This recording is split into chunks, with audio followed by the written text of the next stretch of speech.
On August the 2nd, I woke up and realized it has been exactly 22 years since the world lost one of its iconic presidents, one with a sincere commitment to Africa's underdogs. On that morning, while waiting for Phuket to wake up and the lazy sun to shine, I started daydreaming. What does the world still remember of him? What do the millions of African children born after his death in 1997 know about his gift to the world, his legendary music? What would he tell them if he was to address his people just like any other president? Good morning, friends, and welcome on board.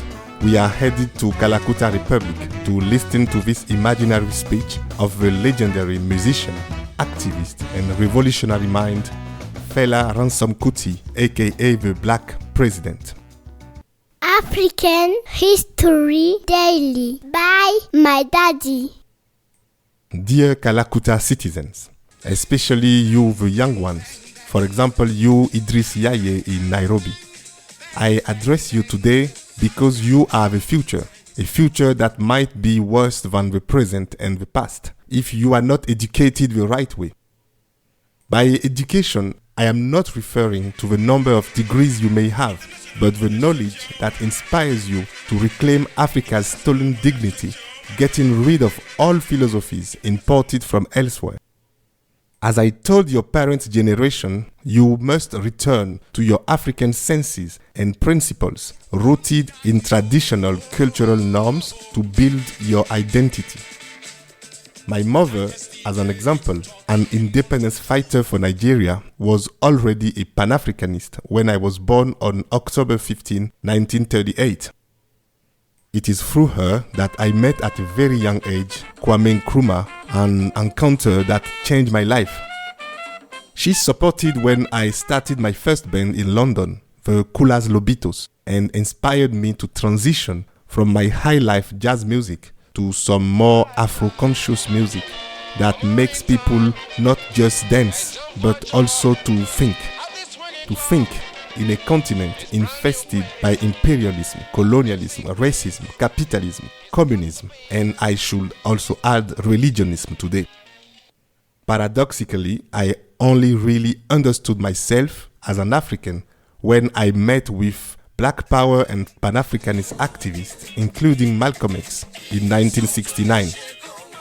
It then became obvious to me that my destiny was to voice the wrongdoings of the newly independent African fools and corrupted heads of colonial states who betrayed their citizens. This inspired me to create a modern form of danceable African classical music, Afrobeat, a mix of funk, jazz, salsa, and calypso with some juju, highlife, and traditional African percussive patterns. This Afrobeat would then infuse freshness into the reality of rotten politics. Clearly, the politicians also got my message and hated it, especially when I decided to run for presidential election with my party, the Movement of People. My life then became a harrowing tale of police beatings and near-death encounters with the Nigerian military.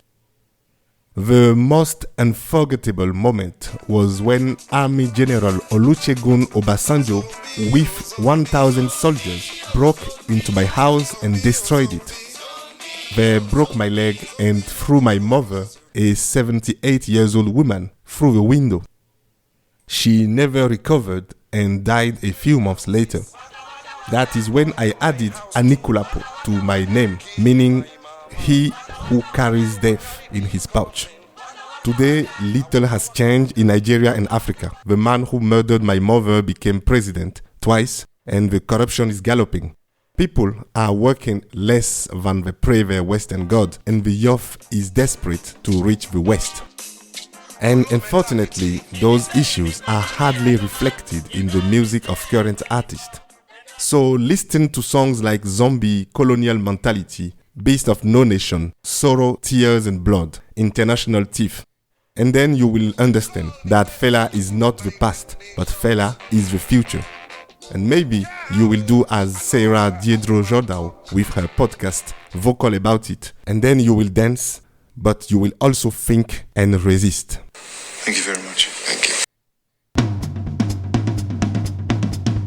My African cliché of the day is Christian Amanpour, who said on CNN, reflect on that, but also on how you have really wanted to bring Afro music, the Afrobeat, into a wider world. And you don't like the idea of world music, how it's called. I mean, you won your Grammys, but in the world category. What does that mean?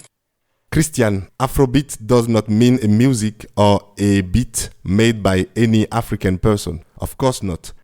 Afrobeat is an invitation to resistance, to revolt, just as Giuseppe Verdi was doing when he composed Va Pensiero and Nabucco. Verdi managed to free and reunite Italy into one country. Fela, in a way, also succeeded. He is a bit of a father of what is called today the civil society. However, the fact that the term Afrobeat now refers to empty 3-minute tracks with ridiculous gimmicks imposed by the music industry is almost like a second death of Fela. Guys, please do not take part into this second death. Tell CNN that Afrobeat is much more than that.